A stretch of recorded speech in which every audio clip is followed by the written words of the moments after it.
मेरी पहली जो स्पीकर है वो है प्रोफेसर जैकलिन ट्रॉय और उनका मुख्तसर सा तारुफ हो चुका है। तो उनकी स्पीच का टाइटल है strong language, strong culture, strong community, Australian experience. Professor Jacqueline Troy, please come on the stage. Go welcome. So, Assalamu alaikum and Bismillahirrahmanirrahim. MashaAllah. Wonderful. So, it's wonderful to be here supporting the Torwalis particularly. This is my country. Does it look familiar? It's mountains. Not as high as your mountains, but my mountain is the highest in Australia. It is called with a Polish name, after a Polish explorer who found it. He found it 65,000 years after we first found it, but it has his name. I apologise for speaking in English. I do actually understand more and more of particularly Urdu, but I'm beginning to hear some Torwali. I can say Chikai Hachi, which I think is a great thing to say. How are you all? So my mountain's real name is Kunama Namaji, and I am from the Nyamich clan of the Naragu people. And our word for snow is Kunama, that means the place of the snow increase, okay? So, maybe the next slide. So, it is traditional for my people to acknowledge when we're in the country of other people. And by country, we mean the land that owns you. So in my country owns me. I don't own that country. So if I am off country for too long, I will die. That's actually my people's belief system. This will sound very familiar, I think, to many of you. So I'm giving my thanks to the Torwali, traditional owners of this country, and all the other communities that are in this area as well. Thank you.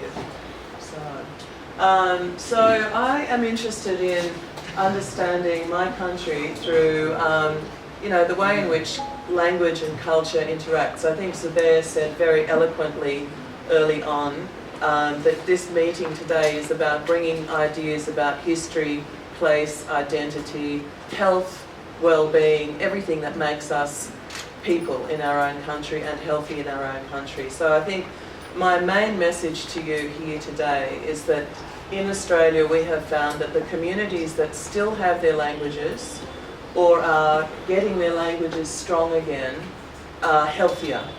And I can tell you that my international experience is the same. In Canada, there have been really solid studies done. And in Australia, the beginning of studies where you have one community side by side.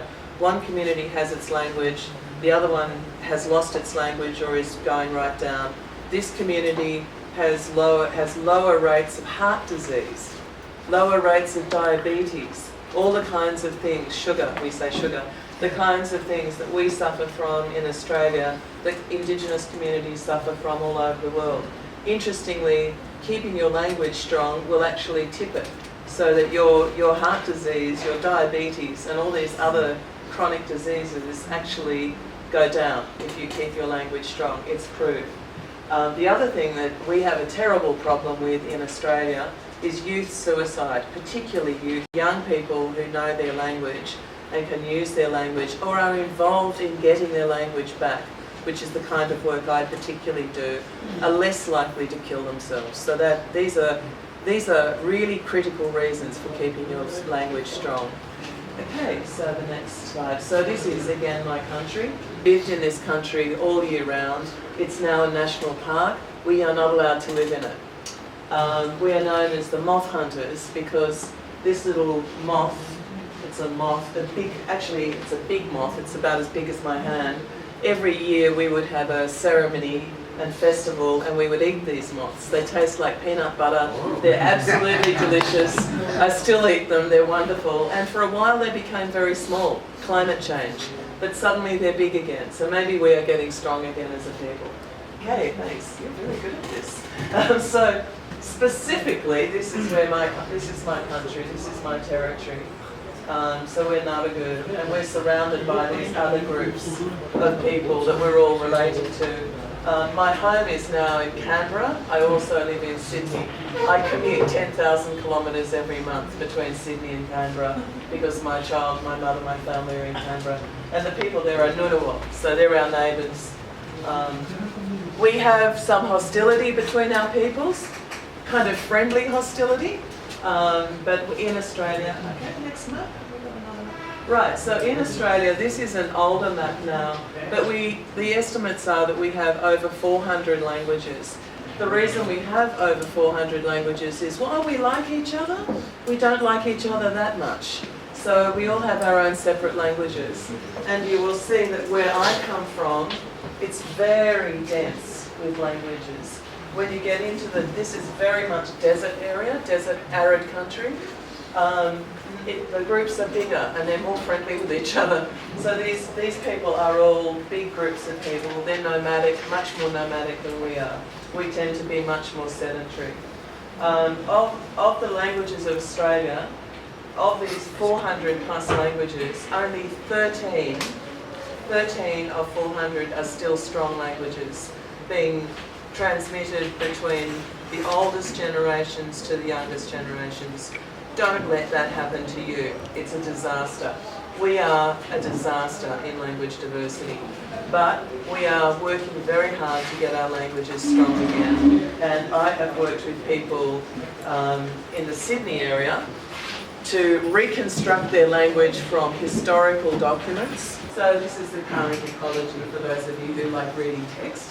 I have been the Director for Indigenous Research at our major research institute in Canberra, and we conducted 2 surveys. I can also recommend surveys. So I've had this opportunity to write a national curriculum, and I think that's something you might think about. Every school in Australia can teach an Aboriginal or a Torres Strait Islander language.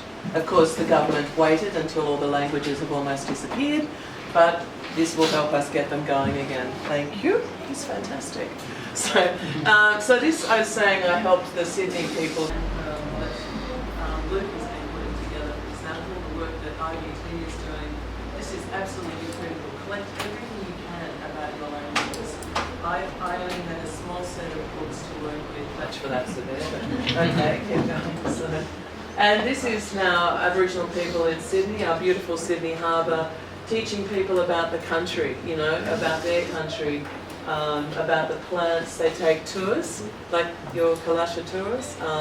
They're teaching people about Sydney as an Aboriginal place. And again, I think this is a very important thing to do. Bring the world to you. I want to bring you to my world. I think that there needs to be collaboration across the globe between Indigenous peoples. Thanks. Again, this is Yanada.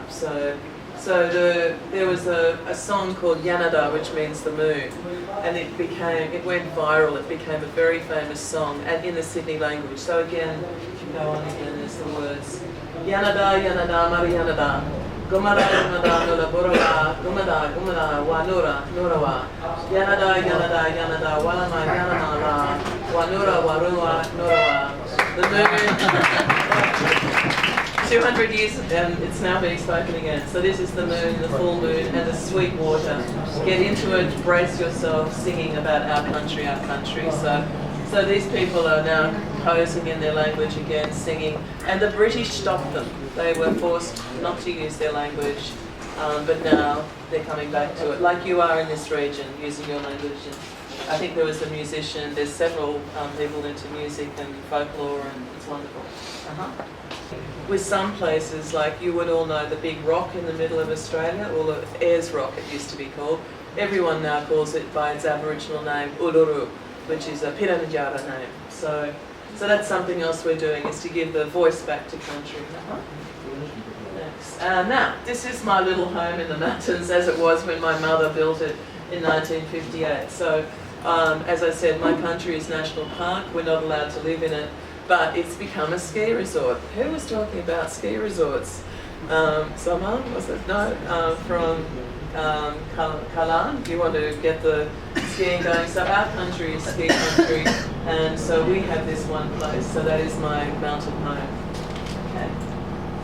And these are my people. This woman here, Phoebe, is Aboriginal with no other background. So the reason why I look the way I do is partly because of him. So he was Scots-Irish, with a red beard. He looks like a lot of the people around here in Torwali. So these are her children. This is my great auntie. This is her brother. This is my great. So she's my great-great-grandmother. That's my great-grandmother and my grandmother. And this is up in their high country home. So what happened to our people was that, of course, a lot of them died, as I said. We died from measles, and they married into the people who came into the region. But we have remained Aboriginal. And the white side of our family don't have a scraper for fleshing the hides. Yeah. So that's a connection with my people. So okay, bringing right along. We have marriage moieties up in my country. I'm almost done, so that's good. So, we are eagle hawk, and we can marry crow. Unfortunately, all the crows are now just crows. So that whole clan group are gone. So this is a big challenge for us as well. And through our language studies, we can also work out who we can marry. We actually avoid our cousins, especially our close cousins.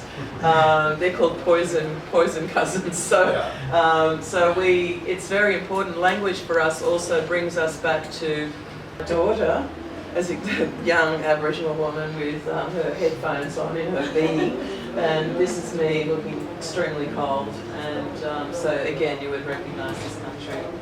And this is my mom. This is my mother here, and her cousin, and other members of our family. So, yeah, and we have recently, we had what we call a corroboree. We're beginning to have these big events where we get together and we tell everybody that we're still here looking after our country. Yeah. And that's it. That's my mob at Kuma in 2018. Thanks. Oh, I have one more slide, I think. This is important. So every year we have this big, New Year's Eve.